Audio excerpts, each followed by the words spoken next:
Crônicas do Amanhecer, por Feijão Centro Espírita Allan Kardec, Balneário Gaivota, 9 de julho de 2018. Pessoas que leem mais livros ganham salários maiores, diz estudo. Responda rápido: quantos livros você leu no mês passado? Se foram tantos que fica até difícil somar de cabeça, temos uma boa notícia para você: pessoas que leem mais livros têm salários mais altos, segundo estudos. Agora, se você não lê uma única página há meses, é melhor mudar esse hábito urgentemente, porque isso está criando um rombo na sua carteira. Aqui no El Ombro já fizemos um texto com 6 razões para ler livros com maior regularidade. Para resumir, os benefícios são esses aqui: expande o conhecimento, fortalece a memória, aumenta o vocabulário, desenvolve a escrita, aumenta a concentração, e até mesmo reduz o estresse. Levando isso tudo em consideração, não é de se estranhar que o hábito da leitura traga, como consequência, um salário maior. Você vira um profissional mais desenvolvido, afinal. Mas vamos aos fatos. Um estudo canadense analisou a quantidade de livros que adolescentes de 15 anos liam habitualmente. Depois de uma década, os pesquisadores checaram quanto eles estavam ganhando de salário. Aos 25 anos, os leitores vorazes recebiam em média $44,1 mil por ano, os leitores intermediários $42,5 mil, e quem não gostava de ler $39,9 mil. É uma diferença anual em torno de 10% no salário, chegando a $4,2 mil. Esse valor convertido em reais seria de R$14 mil. Dá para fazer 2 viagens internacionais top por ano com essa grana. Como adotar o hábito? Claro, não dá para voltar no tempo e começar a devorar os livros quando tínhamos 15 anos. Mas antes tarde do que mais tarde, como dizem os filósofos. Se você começar a ler livros aos 25 anos, ou 35 anos, ou 50 anos, não tem problema. Ainda assim você vai se destacar na carreira em relação aos não leitores da sua faixa etária. E isso, com certeza, trará bons frutos a você. Temos aqui no El Ombro um texto com 6 conselhos para cultivar o hábito da leitura em sua vida, trazendo dicas pontuais úteis para quem deseja se tornar um grande leitor. E se você está pensando: poxa, mas eu não tenho tempo, pode parar com a desculpa. Você não tem tempo para ver Netflix? E para ficar no feed do Facebook? Pois é. Trata-se de uma questão de prioridades. Além disso, as pessoas leem em média de 250 a 300 palavras por minuto.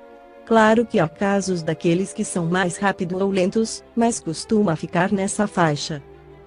Traduzindo em páginas, dá cerca de 1 página por minuto. O número vai variar de acordo com o tamanho da folha e da fonte, mas dificilmente fugirá muito disso. Sendo assim, podemos calcular que a leitura de um livro médio, com 210 páginas, tomaria 3,5 horas do seu tempo. Se você separar míseros 30 minutos diários para leitura, conseguirá ler um livro por semana. Ah, beleza, você acha que 30 minutos por dia é muito? Então que sejam 15 minutos, resultando em 2 livros por mês. É mais do que muita gente leu em 2017 inteiro. Ou seja, esse pequeno esforço vai fazer você se destacar absurdamente no trabalho e também na vida. Adriano Calçoni esclarece sobre a importância do livro espírita. No dia 18 de abril de 1857, data histórica em que o Livro dos Espíritos foi colocado à venda em Paris, o espiritismo foi inaugurado em grande estilo sob os auspícios da literatura espírita, criação luminescente do pensamento vivo dos espíritos superiores. Verdadeira revivescência do Evangelho de Jesus traduzida em sangue novo para o organismo mental do mundo.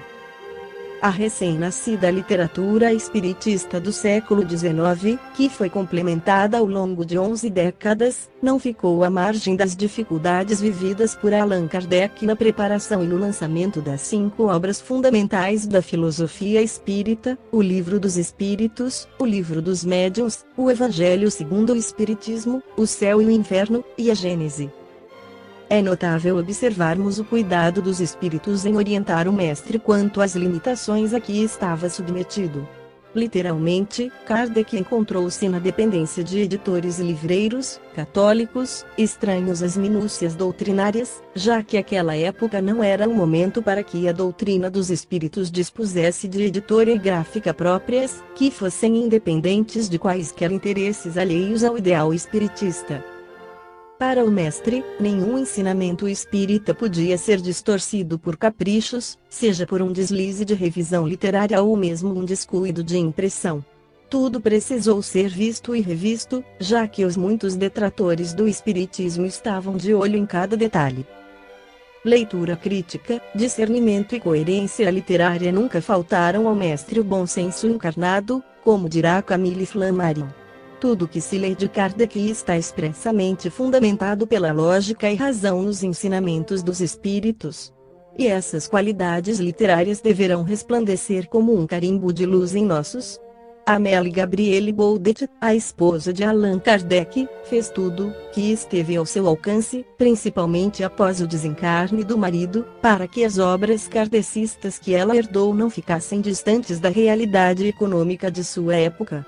Assim, a empreendedora Amélie fundou, entre 1869 e 1873, duas anônimas sociedades para a continuação das obras espíritas de Allan Kardec, com o objetivo de assegurar a justa comercialização e distribuição das obras espiritistas em todo o mundo. Madame Kardec lutou para que a produção editorial espírita estivesse sempre atualizada e norteada por valores coerentes, onde pessoas de qualquer classe social pudessem adquirir os livros kardecistas a preços módicos, porém, longe de barganhas, apelações comerciais ou mesmo publicidades abusivas. Naquela época, os espíritos já advertiam o casal Kardec que a literatura espírita que se tornaria autossustentável naturalmente, sem que ninguém precisasse vendar a alma para o competitivo mercado editorial capitalista. Embora hoje ainda estejamos longe desse ideal, já compreendemos há tempos que uma boa leitura espírita é capaz de iluminar as nossas almas, ao mesmo tempo em que um bom livro espírita é capaz de nos afastar dos erros. Como diz Emmanuel, no livro Doutrina e Vida, psicografia de Chico Xavier, o livro nobre livra da ignorância, mas o livro espírita livra da ignorância e livra do mal. Passados mais de 160 anos do lançamento de O Livro dos Espíritos, os nossos livros espíritas contemporâneos transitam pelos incríveis avanços tecnológicos das plataformas multimídias que viabilizaram os suportes virtuais. Como é o caso do autêntico livro eletrônico que, indiscutivelmente, veio para ficar. Inegavelmente nos encontramos incorporados nos aparelhos eletrônicos, como os iPhones, os tablets, os notebooks, e muitos espiritistas estão trocando o livro impresso pelo digital à leitura direta na tela de cristal líquido. Comportamento passageiro? Modismo? Realidade? Independente do suporte ou do hábito adotado hoje ou no futuro, o importante é o foco na leitura espírita de qualidade. Acreditamos que o leitor simpatizante do gênero literário espiritista deve sempre manter aquele mesmo bom senso de Allan Kardec com suas pesquisas, atenção redobrada e seleção criteriosa ao que se lê. Esta foi a crônica do amanhecer de 9 de julho de 2018. Por Feijão.